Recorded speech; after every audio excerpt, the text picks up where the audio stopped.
Thanks for tuning in and welcome to the Post Route Show. And now, here's your host, W. Earl Kitchings. Good evening and welcome to another edition of the Post Route. I'm your host, W. Earl Kitchings, and hey, this is the show where we dive into conversation with black quarterbacks, both past and present, young and not so young.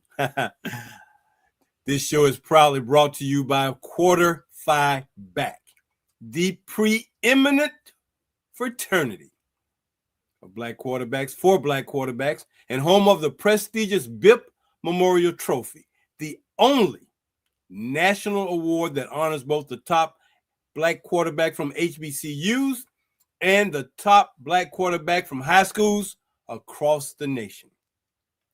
We are always excited and thrilled to have you join us on the Post Route Show. If you enjoy our content and what we're doing, we ask that you give us your support and let us know how we're doing. Check out our Instagram page at quarter_phi_back.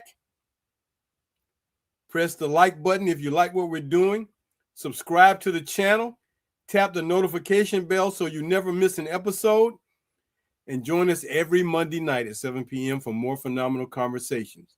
And just so you know, if you do not see the blue ribbon on our Instagram conversations, know that that is not coming from us, because we would not ask anyone to just give us money if that was something that people are asking you to do. Make sure you see that blue ribbon on our Instagram to know that it is the official Quarter Phi Back Instagram. As I indicated, we are at the end of the football season, but we are at the middle of that time of the year that we want to bring forth our 2025 BIP Memorial Trophy winner. Now, as I was looking through some old files, I ran across a photograph that I wanted to share with you. Now, of course, you see the picture in the background. You see our logo. That is Oliver Bip Joyce, who our award is named after, a quarterback who played at Matthew W. Gilbert High School in Jacksonville, Florida.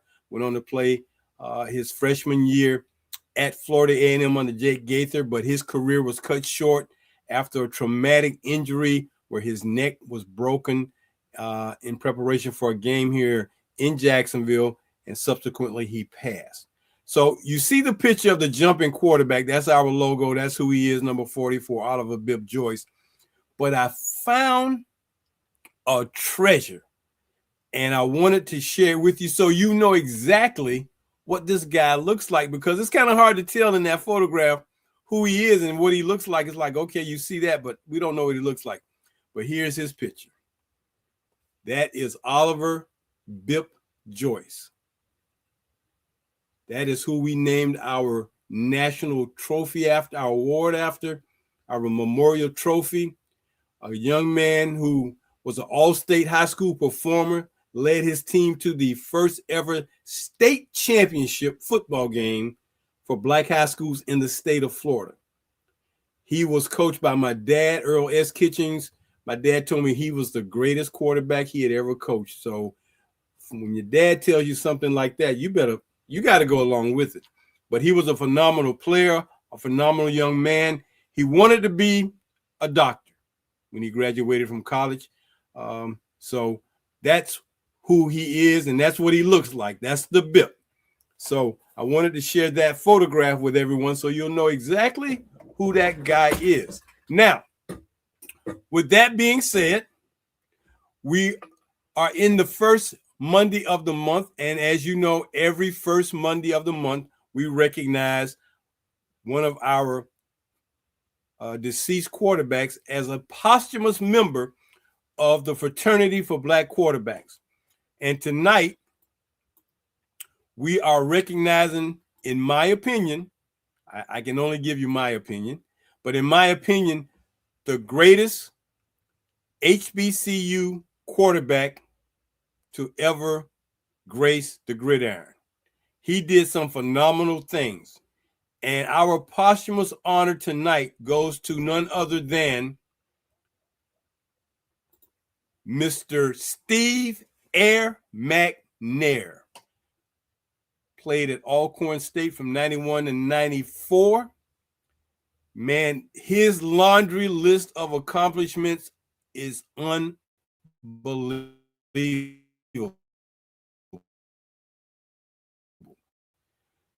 This young man went 15,000 total yards.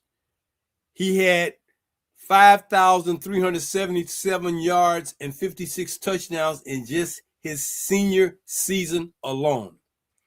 He was an All-American. He won the Walter Payton Award as the top 1AA or FCS player, and he finished third in the Heisman voting in 1994. He is one of a few black quarterbacks from an HBCU to finish that high in the voting.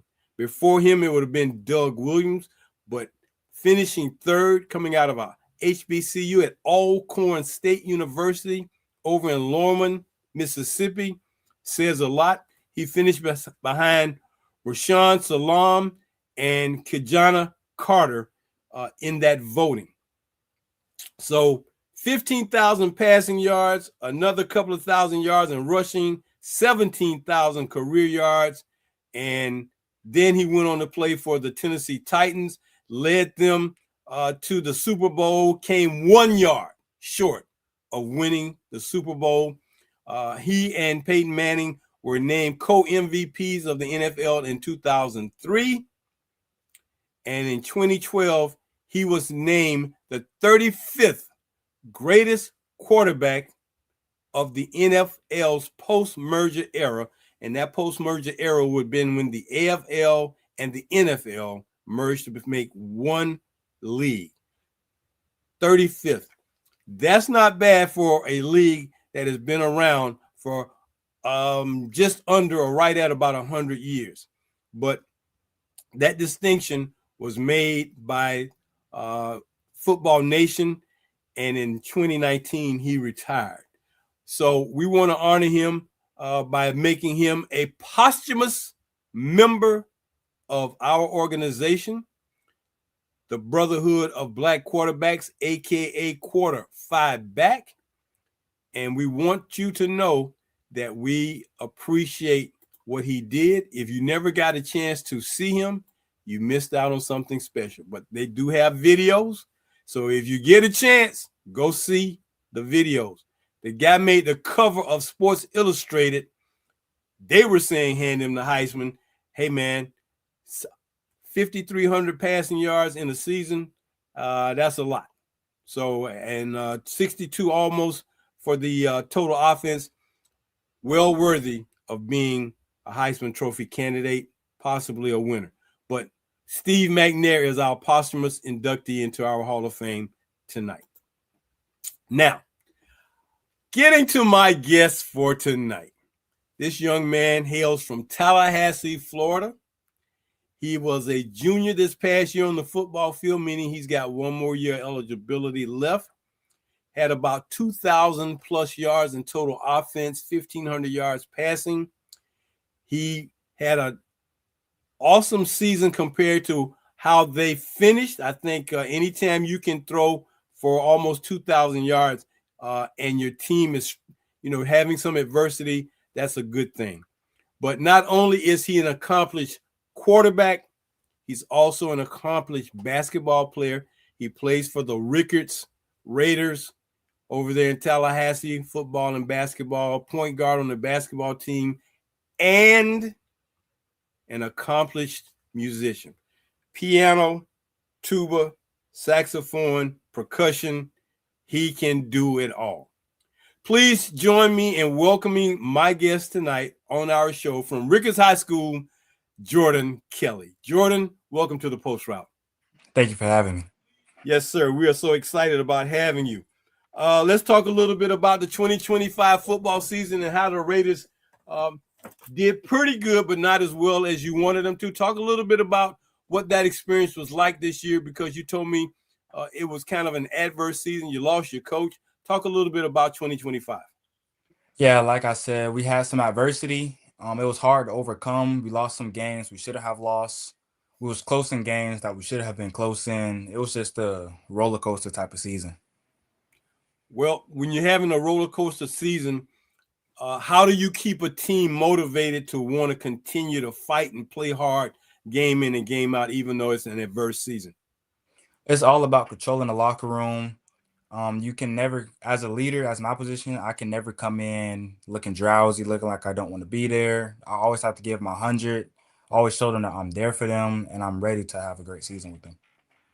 So you're not only a leader, but you got to be that motivator too. You got to keep everybody going, everybody inspired. Yes, sir. Okay. So normally, we always know that the guys who get the least amount of attention and the least amount of credit are those 5 guys up front for you. How do you keep those guys motivated? Because they have to, block for you and the running backs. How do you keep those guys motivated? In my opinion, what I do because we lift about 3 to 4 times a week. Okay. And if we're not lifting, we're doing the running. So I'm either lifting with them or I'm doing our running session with them. And then after we'll get on the game, we'll go hang out, we'll get something to eat. I just gotta keep my big boys fed and keep them in love with the game. Well, that's great camaraderie to have amongst your teammates.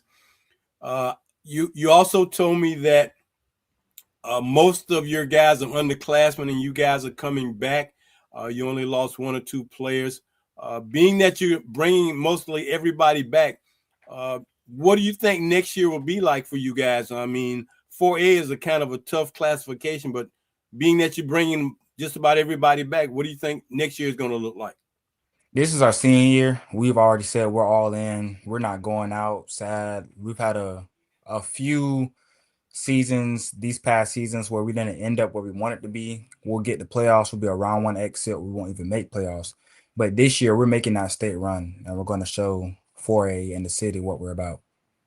Okay, so who was the best team in Tallahassee last year out of all the high school teams? Which team had the best record? Do you remember? The best record, it was either out of Lincoln or Bluntstown. Okay. Well, those guys over there in Trojan land, man, they are always in the mix for, doing their thing, and they've been doing that for a long time. But are they on your schedule? Yes, sir. They are. Okay. Lincoln is. Oh, yeah, Lincoln. Yeah. Well, hey, no better way to make 2026 something good is to beat Lincoln. Definitely. Yes, sir. Who else is in the class 4A with you guys right there in the city? I used to be in Tallahassee working there a few years back, but I don't know who is in that classification with you guys right now. Who's in the 4A with you? Last year, I don't think any Tallahassee team was in 4A besides us and Gabi. Okay. But this year they released a new one. I think most of everybody that's in the city is in 4A now. Is that right? Yes, sir. Okay, so that means that district title, man, is going to be really important in order to go on to the next level of playoffs. Yes, sir. Okay. All right. Are you feeling up to next year, Jordan? Yes, sir. Okay. Well, it's always good to have that confidence, man. I have to check because, I want to make sure guys are all tuned in, man. So yeah, I'm going to be checking on you this upcoming year, man. I'm going to be checking to find out what you're doing. Make sure you're doing pretty good over there. You talked about the fact that your coach went down. Was it an injury he suffered on at practice or something? Was it something maybe around the house? How did that happen? From what I heard, I actually heard this on the game day because it happened the night before. It was at a JV game, and a player had ran into him, and I think that's how he tore his meniscus, I think. Oh wow, yeah, that's not a good injury, man. Somebody run into you like that. Okay. Yes, sir. So you've been quarterbacking now for about 3-4 years now? Yes, sir. Okay, and let's talk a little bit about the things that are important for a quarterback, both mentally and physically, that Jordan Kelley has been working on to be better. Mentally, I block out all the negative. I don't let nothing negative get into my head on the field or off the field because that can always affect my play. Um, Physically, I gotta have great footwork. Without footwork, I'm nothing. Without my footwork and my hips, I'm nothing. It doesn't matter how much of a big arm I have. Without those, I'm inaccurate or I can't get the ball there. And what are some of the things you personally work on to make sure your feet are better and your hips are better so that they uh, help you do what you need to do on the field? I do a lot of ladder and mobility drills, and I do a lot of out of pocket work because when I'm maneuvering out the pocket, that actually helps me when I'm in the pocket. Okay. Okay. Uh, do you find yourself having to maybe scramble or run a little bit more than you need to or want to? Yes, sir, for sure. Okay. And one of the things in talking with quarterbacks, and I was sharing this with you earlier, and talking with a guy who's a quarterback over in Europe and Germany, he was talking about efficiency and taking what the defense gives you. Um, Talk a little bit about how dissect the game and how you dissect series to series, drive to drive based on the opposing team. So it always starts in the film room. I gotta break that film down for that whole week. When I get to the game, I'm always looking at the safeties and the corners. They tell me everything. I look at the Yeah. safeties if it's one high, two high, maybe even three high. And then that'll be my first decision. That'll be pre-snap. Then I'll look Okay. at the corners, their depth, their leverage, how they're looking at me or my receiver. That'll tell me everything. And then lastly, since I'm a dual threat quarterback, I'll look at the linebacker. So I know if I don't have any of my main options, I have my feet and I can use that. Okay. Now, I was looking at a game recently, and it just occurred to me in watching the quarterback that every time he was in the shotgun, and every time he got the snap, it just seemed like his eyes always went to the left. I mean, it seemed so natural, and the commentator was saying, but the guys on the right were more open than the guys on the left, but it didn't look like he went back and went through his progressions like he just got locked in. Uh, what do you do to try not to lock into a particular receiver during a game? In my game, I'm Yeah. always a I'm a great I'm a great player when it comes to manipulating. When it comes to Okay. me, I know the play call. What I'll do, I'll stare the safety down because I know when my receiver is going to break, when he's going to get open, or when he's not going to be open. So I'll know that window. I'll manipulate, and I'm just looking everywhere, and then I'll get the ball into that hole, into that window, and it'll just be a completion from there. Man, I don't think I've ever heard someone say they manipulate the defense, but that is a great thing to be able to do, man, to get them to buy in or get them to move just by your eyes, because a lot of times they say, well, they read the quarterback eyes, so you Mhm. move them one way or the other because only you know where you're going with the ball. Yes, sir. What are some of the things the receivers like to come back and tell you when they come back in the huddle when they're playing either a very tough opponent or one who's not so good? Um, Most of the time when we come in the huddle, we know we have a certain play, and me and my receivers know what a zone coverage is and how we're going to beat it, and we know how that team is going to play that zone. So they tell me when they break and when they want the ball. So most of my receivers, they tell me when they break, just let it go, and I let it go, and they make a play on it. So that really just helps out from me, from what they're seeing into what I'm seeing, and then we translating it to the field. It's just great. So um, all of your receivers are coming back, correct? Yes, sir. You guys have 4 to 5 primary receivers that you work with all the time. Yes, sir. Okay, who's your number one guy? I mean, I'm not trying to Uh, put no pressure on you, but you go to one guy sometimes more than other guys, but that guy makes himself available, and that's what happens. So it's not like you're biased. It's just, hey man, when he's open, he's open. I'll have to say my four-star receiver, Davion Committee. Okay, okay. Well, I'm sure with some additional work in the spring and summer, man, you guys are gonna make for a great tandem. I mean, striking fear in the hearts of those defenders this upcoming year. So that's going to be a great thing. Yes, sir. So we talked a little bit about your training. You told me you have a quarterback trainer that you've been working with since what, you were in 7th grade? Yes, sir. What are some of the things you and he, specifically working on to keep you engaged with being a better quarterback? Working on my hips.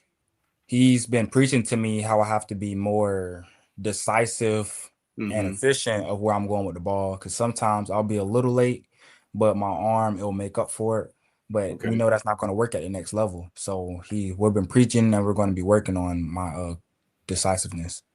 Okay. And the progressions of, who should I go to when I go through my progressions and you have to tell me, because I know all quarterbacks are different. Is going through progressions a hard thing for you? And if not, why not? That's a great question. I would say it depends on the play. If it's a long developing play, sometimes I'll panic out of instinct. But honestly, after that, it's not hard. I'll go through my first, then my second, then my third, and then I know by then I don't have time in the pocket, so I'll have to make something work. Okay. Well, that was a very honest answer, and I appreciate your honesty, because it's not to do anything other than, hey, when we talk through things, man, we might learn something. So like I said, I'm a student of the game. I watch these guys, and to see a quarterback who goes through his progressions, man, and can, know where that open receiver is, because, somebody's open. You don't have to always try to hit the home run ball. So, yeah. The other thing the gentleman and I were talking about too, in being efficient, was he was more concerned about moving the chains per, every series of downs. He was more concerned about moving chains as opposed to going deep or trying to hit the home run ball. And he says he's been learning how to do that better, which is making him a better quarterback. Does that sound like pretty good advice? Yes, sir. Because when you move the chains throughout the whole game, the defense, that's how you wear the defense down. When you hit the home run ball, most of the time, they're going to start picking up on that, and they're not going to be able to hit the home run. So when you move the chains, that gives you a variety of how you can run your offense. What team gave you the most trouble this past year, Jordan? I mean, just outright, man, it's like no matter what you did, it just seemed like they were always in the way. I'm going to have to say my district opponent, Choctaw. Choctaw? That was a harder game because they brought a lot of pressure, and they had very physical DBs. Very physical. Okay. All right. Now, you were saying your four-star receiver, how big is he? He's about 6 foot, 170. Okay. Good speed? Yes, sir. He runs track. I think he's ranked in Florida. Is that right? Yes, sir. He runs the 100, 200, and the relay teams? Yes, sir. Okay. Well, that's always been a way to get better, man. You get on that track team, you're definitely going to get better. As you've grown up to love this game, what have you come to really love about the game of football? That it's not always going to be great. It's going to have its ups and downs. And honestly, you can't love the game when it's only going great, because you're never going to get better at it. So from me understanding that it has its ups and downs, that just keeps me invested in the game. Yeah. And because of that, you've become more of a student of the game, which means you got to put more time in the film sessions than probably anybody else on the team. Has that been difficult for you, or it has been something you really look forward to? It hasn't been difficult. It's the film room, it comes easy to me because I'm a great student. So I pay attention to a lot of small details, and I'll just take notes on it, and I'll apply it to the practice. Okay. And in working with your receivers, do you pass some of those details that they need to also be on the same page with you? Do you share that with them too? For sure. Like for instance, coming up the Choctaw, we know there's a physical DB, and we know why he's physical. He's not great with his feet or with his hips, so we know when he gets off the line, he's most likely going to be open. Okay. Well, that's pretty interesting to know that a guy is that physical. And you say he played corner? No, sir. Okay. So how did you guys kind of take him out so that he wasn't part of, didn't factor into what you guys were trying to do? Did you run some kind of distraction or manipulation play to kind of just get him out of what he liked to do? Yes, sir. Most of the time when we had RPOs, we would Yeah. give him a dummy route. We'll give him like a double move and see where his head's at. And he was biting a lot on the first move. And honestly, it also came down to that. And when we seen he had press coverage, we would change the play unless he had safety help over top. But he was on the island, we would change the play and we'll take a shot there. Is audibling one of your favorite things to do in a game? Yes, sir, because it comes easy to me. My coaches might not agree with it, but most of the time, I would say at least 75% of the time, my audible works. And in connecting with your receivers, do you guys have any special signals or things you guys do when you see something open that you might switch to right away? It's like, man, this guy's playing me crazy. We can take advantage of him. Do you have any special things y'all guys do? Yes, sir. We have signals. We have dummy play calls. When they see me talk to the line, I'm not really saying what's to the line. They know, but they know that it's retaining to them. Yeah. So it just makes, and then they'll throw the DB off. So it Yeah. really helps having those Okay. signals. Well, a lot of this, man, practice. You've been doing this for quite a while. Being a leader, how good does transitioning from being that football leader to that basketball leader for you? How well does that transition happen for you? That transitions great because they kind of intertwine when you go into playoffs with football. When Okay. you're a football leader, you have to keep a whole team's morale. When it comes to Yeah. basketball, it's a lesser team. It's about 15 to 20 people. So yeah, it's Okay. easier. It's easier to lead a basketball team than a football team. I got you. And thus far on the season, are the Raiders doing pretty good basketball Yes, wise? sir. We're 6-6. We're on a win streak right now. We're trying to pick it up some more. We got some harder games a line ahead of us, and then we'll have a home stretch. And we hopefully to take that, we'll have a home stretch for playoffs. So we're gonna try and win those out and have a good playoff seeding. So do you guys play all the high schools in Tallahassee? I believe so. I believe so. We So play most of them. We play Lincoln, the main ones. Godby, Leon, Childs. Yes, sir. Who did I leave out? FAMU High. We were scheduled to play them earlier, but we switched them out for a harder game. Okay, McClay. I believe we play McLean. What about what is it North Florida Christian? Oh no, we don't play them.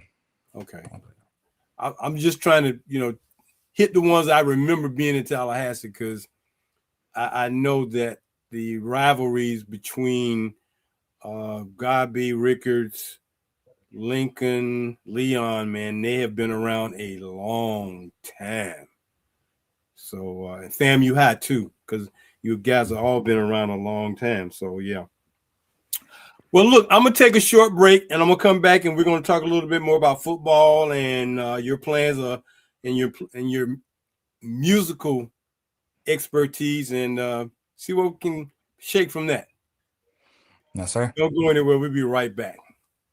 My guest tonight on the post route, young man who's an up and coming rising quarterback and basketball player and musician, Jordan Kelley from Rickards High School over in Tallahassee, Florida. They call that the Big Bend area over in Tallahassee. And he's just finishing his third year of varsity football. So he's got one more year to show what he can do, and then he'll be moving on. But he's our guest tonight, and we're so happy to have him. Now, just so you know, what season is it? It's the BIP Memorial Trophy season. That's correct.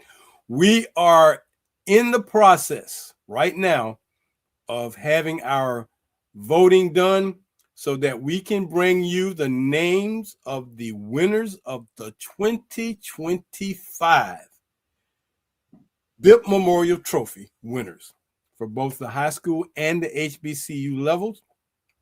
We've given you the names of those finalists, and we're so happy that we're able to do that. So we're looking forward to getting that. That's our trophy. That's what they win every year, the winners, and we are very proud of that.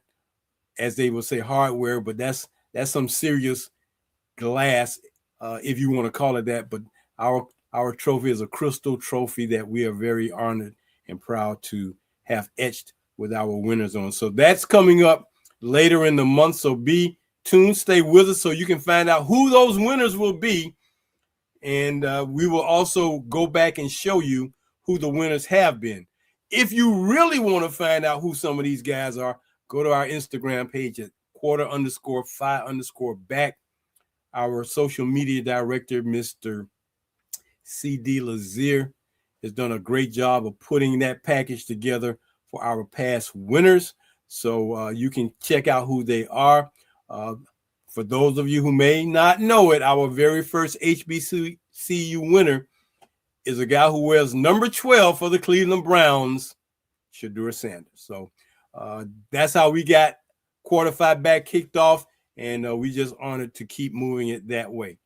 Now, the other thing is, if you get an opportunity, you can still get a copy of my book, The Forgotten QBs, the little-known history, information, and statistics about Black quarterbacks in American college football. This book is filled with a lot of information, statistics, bios, articles. It's just got some of everything in it. We make it simple. Please go to our email address at _5back@yahoo.com. $35 is the cost of the book. We take Zelle and or Cash App.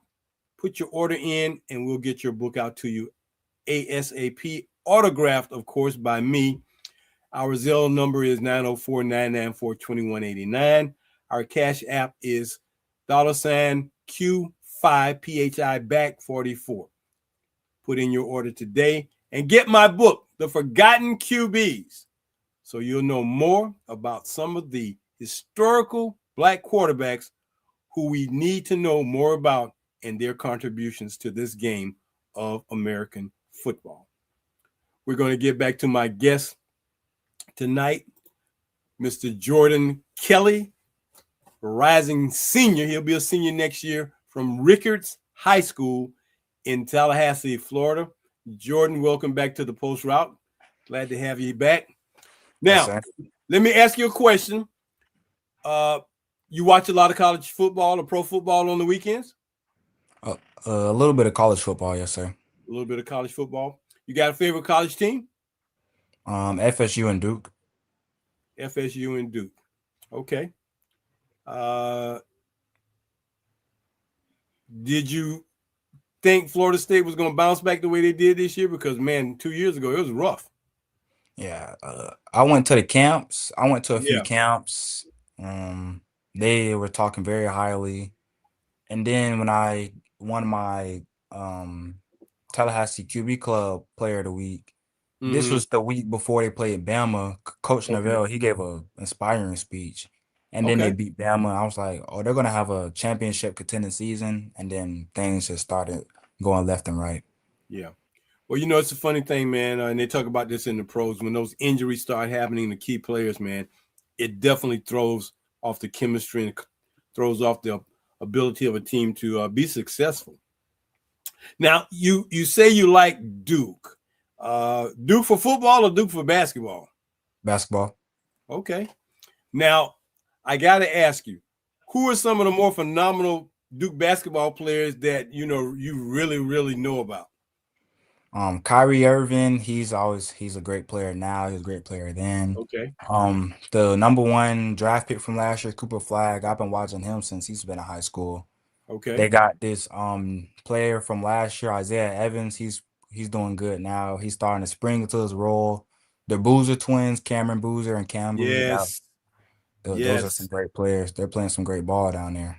Yes. And then they Yes. got this big, I think his name was Najingba. I forgot how to pronounce it. He's made a big jump from how he's playing last year. Okay. Okay. Well, you told me that if there was any college, the first college on your short list is that college in Durham, North Carolina, Duke University. Um, what is so inspiring about Duke that makes you want to go to Duke? They just have a great culture. I've grown up watching Duke. They just they just show me. I feel like that's the meaning of college life. They have a great Okay. college. They have a great atmosphere around it. They're supportive in both sports, winning or losing.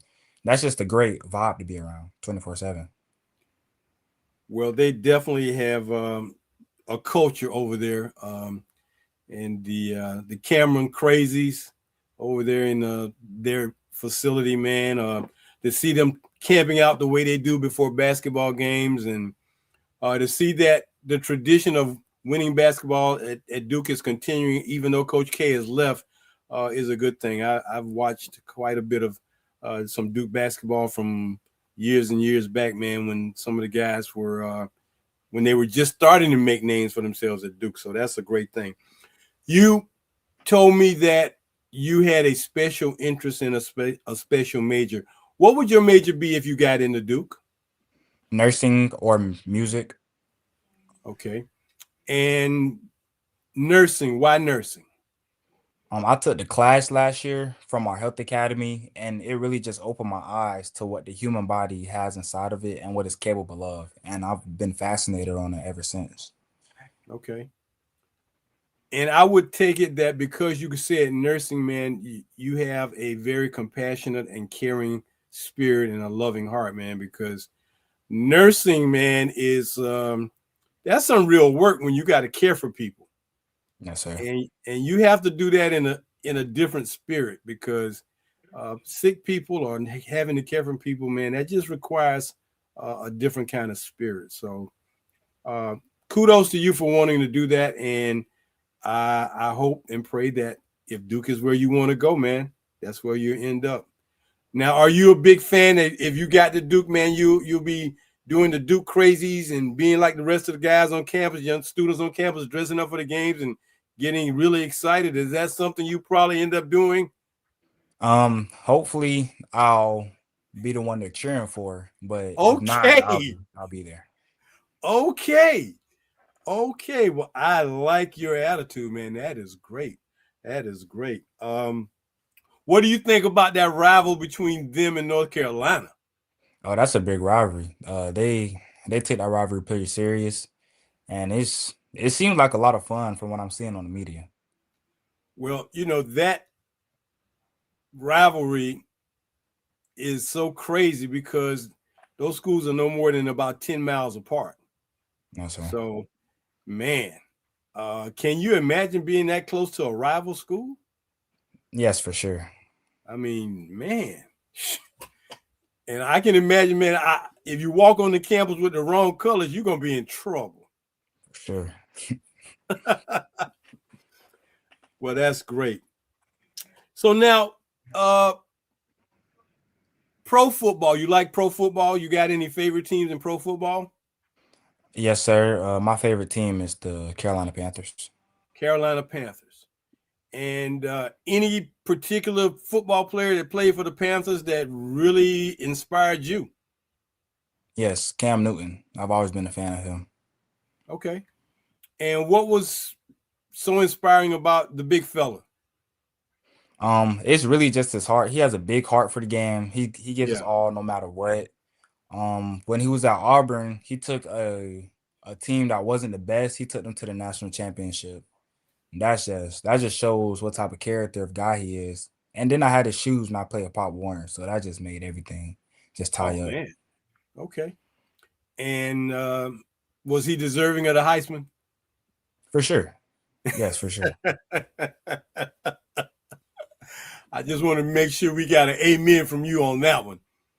Me too. One of the things I did not like about Cam Newton when he was playing for the Panthers was the fact that they allowed him to get hit unnecessarily. What are Yeah. your thoughts about that? Honestly, I was moving the same way he was in the beginning of the season. I was taking unnecessary hits. I was Yeah. running when I didn't have to. And I understand why he was doing it, but it was sometimes where it wasn't a need to. Do you think more penalties probably should have been called against some of the defenses that hit him when they didn't have to? I mean, hit him in ways they didn't have to hit him?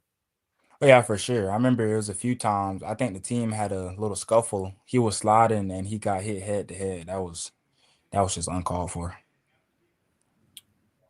When you see those kind of things happening, what kind of thoughts are you having about that kind of hit? And then I'm a real big proponent of making sure that football players and the protocols that deal with concussions are being followed. What are your thoughts about that particular injury?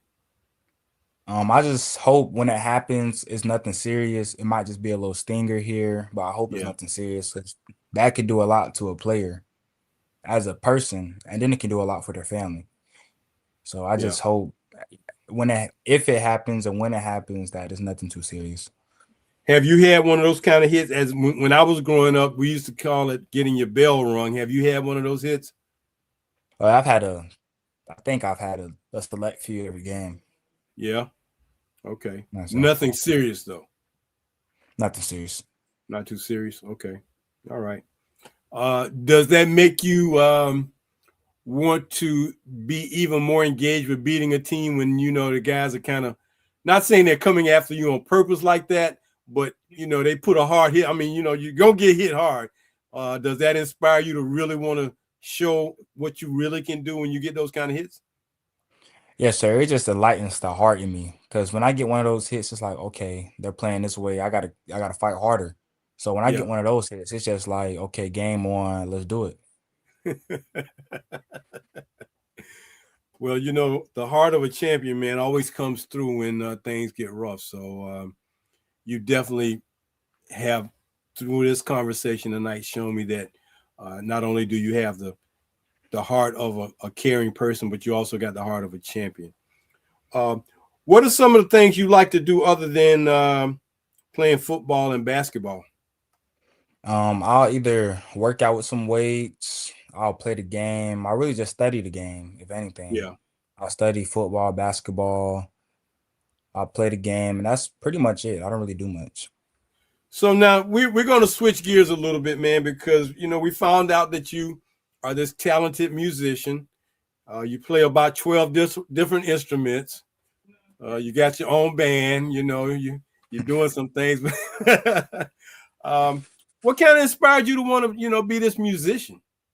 I would say my band class in around 7th to 8th grade. In Yeah. 7th grade, we had a top band in the city and in the state, and it would be like every week we'd try a new instrument. And then in 8th grade, I really just started taking playing different instruments seriously because I could learn a new instrument. I can play the same song with a different instrument, and that was just a light in my eyes of what I could do with that.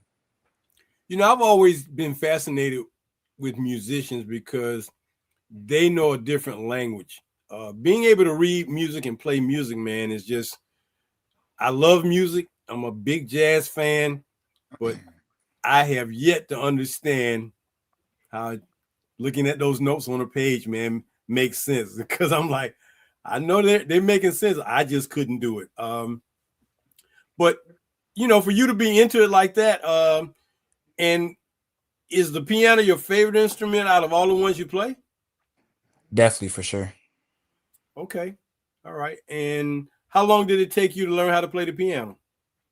I started playing it officially when I was about 2 or 3, and I Okay. started picking it up seriously, like playing harder pieces around, I would say 9 to 11. Now, when you say harder pieces, what are harder pieces to you? Like Fur Elise by Beethoven, that was a pretty hard piece. Okay. I've learned a few hip hop pieces and pop pieces, Okay. and I played them in a recital. I would say playing church music, that's pretty hard because it's basically like jazz music, Yeah. but in a different format. Have you ever tried to play the Hammond organ? An organ? Um, I've I think I have played an organ when I went to a certain church. Okay. Yeah, So that's a pretty complicated piece of yeah. instrumentation right there, with all those pedals and all Hmm. the keys that go back and forth, man, and the two levels of keyboards. But man, I love someone who can play that instrument. I love that. I love that. Now, you also say you play percussion. Do you play all the percussion or just drums? I would say it's a select few because I've played the xylophone, I've Oh, played wow. I've played the bass drum, the tenor drums. It's really much a select few. I wouldn't say all of percussion, but I've played a great amount of it. Is there any particular musician that you know of that played a xylophone that you like? Honestly, no, I haven't really researched into it, but I probably Okay. should. So can I give you a couple of names? Yes, sir. So one name is Roy Ayers. Hmm. Okay. Because the xylophone, and when they say vibes, xylophone, they're all the same thing. But Roy Ayers is one, and another guy is named Bobby Hutchinson. I've heard of him, I think. Yeah. But Roy Ayers, man, he could play that xylophone, and also he could sing. But research those two guys, and if you can get some of their music, man, just to listen. Do you like jazz? Yes, sir. I love playing piano jazz music. Okay, okay, well that's good, man, because there's some phenomenal jazz musicians out there who've made their trademark playing jazz. Are you familiar with Wynton Marsalis? I've heard the name. Okay. I've definitely heard the name. So Wynton is a trumpet player, and he is probably the, as they say, most elite trumpet player in the world. I would Mm. just say that because of how he plays and what he plays and things like that. So he is real good. So uh would you take a scholarship to play music if someone offered it to you for college? Yes, sir. Okay. All right. Well, good enough, because you never know. You never know. Uh, Now, we talked a little bit about your diet, and you talked about your eating. When the holidays come around, man, do you kind of forget your diet, man, and kind of just go whole hog, man, and just pig out and you catch up with it after? I wouldn't say forget, but I would definitely enjoy the food that my family makes on holidays. But I'll still make sure I eat my meal prep. Now, who's the best cook in the house? Definitely have to say my dad cooks great breakfast, but my mom can cook very good. Okay. Your dad got a specialty that he cooks for breakfast? Grits and eggs. Grits and eggs? Okay. Yes, sir. All right. Now, are you a big lover of desserts? I wouldn't say a big lover, but I do like a select few. I think So what dessert will you do the most damage to? anything cookies and cream related. I mean, you get some of that, and you're like, man, I'm getting ready to have fun with this. Yes, sir. Okay. So during the Christmas holidays, Thanksgiving holidays, you didn't mess up your diet much, did you? Not too much, but on Thanksgiving I definitely had a good amount of plates. Well, I can understand that, man, because football season is over, man. You don't put in all this hard work for the last 5, 6 months. So I'm gonna pig out for a day or two, man. And okay, but then it's right back to basketball season. So well, that's good to hear. Do you cook? I can cook a select few dishes, but I don't really cook on I the normal. see. I see. Okay. All right. Well, you got two good chefs in the house, so I'm sure when you go off to college, man, mom and dad won't be around to fix you all those great meals, man. So you better learn how to how to cook. What is your favorite thing to eat though? What is you know, hands down, no matter when you get it, that's what you always will go for first? Chitlins, rice, and yams. Ooh, no, you didn't. You didn't. No, come on, man. You didn't. Trying to make Mr. Kitchens hungry, man. Stop that. Golly. Okay. Well, hey, if that was around for either Thanksgiving or Christmas, I'm sure you went and got extra helpings. For sure. For sure. That's great. Well, man, we got a lot of people chiming in on our chat, man. One just giving you shout outs and stuff. Champ Harris and Denounce and some other folks, man. So we want to thank them all for being tuned in tonight. I always want to ask my guests, do they have any questions for me before we close out? How long have you been doing this, like your business? So I wrote my book in 2022. And from that year, early in that year, I finished the book, got it published. But during that summer, man, I met a guy and we started talking, and he caused me to create what we now have as Quarterfive Back. So since 2022, like I said, the first year we presented our awards. Shadur Sanders won the first one. There's a young man who's a quarterback at South Carolina now. His name is Prentice Air Nolan. He won our high school award. So, yeah, we've been doing this now. This will be our fourth, 22, 23, 24. This will be our fourth year of presenting the award. So we're still in the infant stages. We're still kind of new to doing this, man, but we're loving it. And we just enjoy talking to black quarterbacks, man, and young men like yourself and other guys. So, yeah, that's what we've been doing. That's great. Yeah. What do you think about the fact that somebody's out here highlighting black quarterbacks? Oh, I love it because honestly, we don't get a lot of recognition. So it's like when I see somebody doing this, it's eye-opening. Okay. Well, great, man, because the primary reason why I wrote the book was because black quarterbacks have not always gotten the attention and the recognition that they should. A lot of times I've witnessed guys being quarterbacks getting switched to a different position on either a wide receiver or cornerback or safety or linebacker. And I just felt that legacy did not need to just die just because nobody was putting any effort into making sure we knew about it. So from that point, I made it a point to make sure I can find all the information I can about black quarterbacks, histories, traditions, who they played for, where they played. And this is just something that we embarked upon, and we are 120% all in with doing this, man. So when guys like yourself reach out to us, man, we get excited. So thank you so very much again for reaching out to us and wanting to be a part of what we're doing. And, you keep up doing what you're doing because you're part of this now. Any other question before we do the best part of the show, man? I got to tell you, the best part of the show comes up after I ask you this. You got anything else you might want to know about me?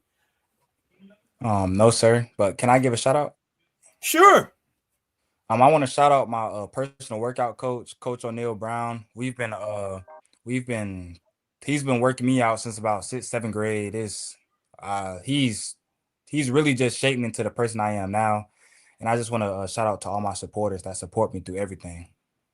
Well, that's great, man. Well, you tell Coach O'Neal Brown that we also talk to quarterback trainers too, because anything related to quarterbacks, we want to make sure that we can be fully exposed to what we're doing. So tell him if he ever wants to come on the show and talk to me and we can just chop it up a little bit, all he got to do is give us a call, man, or we get his number and we'll call him up and we'll make that happen.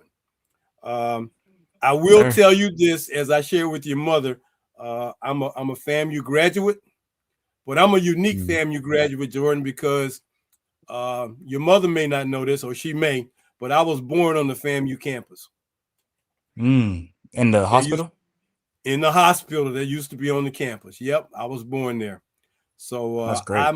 I'm really entrenched in that orange and green, man. So yeah, I love telling people that because like yeah, I went to FAMU. I'm a Rattler, yeah, but I was born a Rattler. So yeah, but as we get ready to close this out, man, this is my favorite part of the show because with you being our guest tonight on the post route, you are now a part of our brotherhood, Jordan.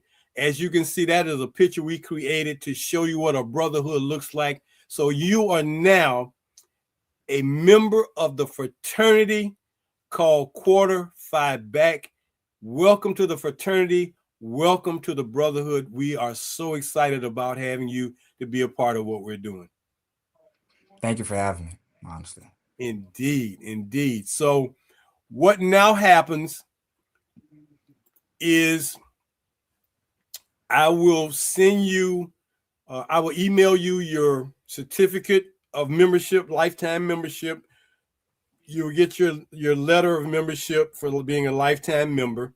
So forever and always, you'll always be a part of Quarter Five Back. No matter how old you get, you'll always be a part of this fraternity. After the show, if you could just hang on, I just need to get a mailing address because we got some other little gifts we like to send out our incoming members and fraternity members to let them know that they're a part. One of them is this lapel pin that you'll get so that anytime you're putting on that sport jacket or you want people to know that you're a part of something special, you wear that. If they ask you what that is, just tell them Q5B and let them figure that out. But we're just so excited to have you a part, and welcome to the frat, as we like to say. Is your mom still around? I definitely got to get her on just to get a quick shout out to her. Is Miss Kelley around? She said she's coming.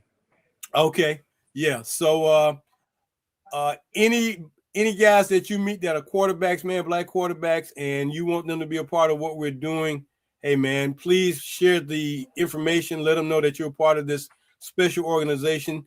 We're the only organization that recognizes black quarterbacks with an annual national award to identify their talents and their skills. So pass the word and let's keep this thing going. Miss Kelley. Yes, sir. Thank you again for making this happen for Jordan. I told him I'm a real Rattler because I was born in the hospital on the campus. I didn't know if you knew that. I did not, but that is a good fact to know. So you are a true Rattler. I'm a true Rattler. Both my mom and dad graduated from FAMU. They met at FAMU. And when FAMU had a hospital, which is the old administration building. Yeah, that was the old hospital. That was the old hospital. And it was only open for about 25 years. So I was fortunate enough. I was fortunate enough to have that happen. But I do like and love my FAMU roots. And I just wanted to let you know that we are grateful and thankful for this fine young man you and your husband are raising. And thank you so much for making this happen. And I do thank you for giving him this opportunity. Oh, no doubt. And we're going to keep up with him, make sure he's doing everything he needs to do. And, just be a support to him. We're family now. That's the way we look at it. We're family. Yes, sir. So you keep feeding those chitlins and rice and greens and all that other good stuff. I know that's what you're putting on him. So y'all keep things going. Yes. Thank you again. Thank you. Jordan, just hang on, man. I'm going to get your address once we close out. And then I'll be able to get that package to you, man. And we'll go from there. All right. Yes, sir. All right. Hold on. So as you can see tonight, we welcome another brother to the fraternity of black quarterbacks, Q5B. We want to thank Jordan Kelley and his parents, his mom especially, for making this happen tonight. We want to thank our tremendous group of staff, my producer, Ronleen Kennedy, my social media director, CD Lazier, our resident sports psychologist, Dr. Earl Kitchings. And by the way, he will be putting his 5-minute package together for us to start bringing that to you. But until next time, I'm Earl Kitchings here on the Post Route. As we always say, Go deep. Go for the bomb. See you next Monday night, everybody. Have a great week.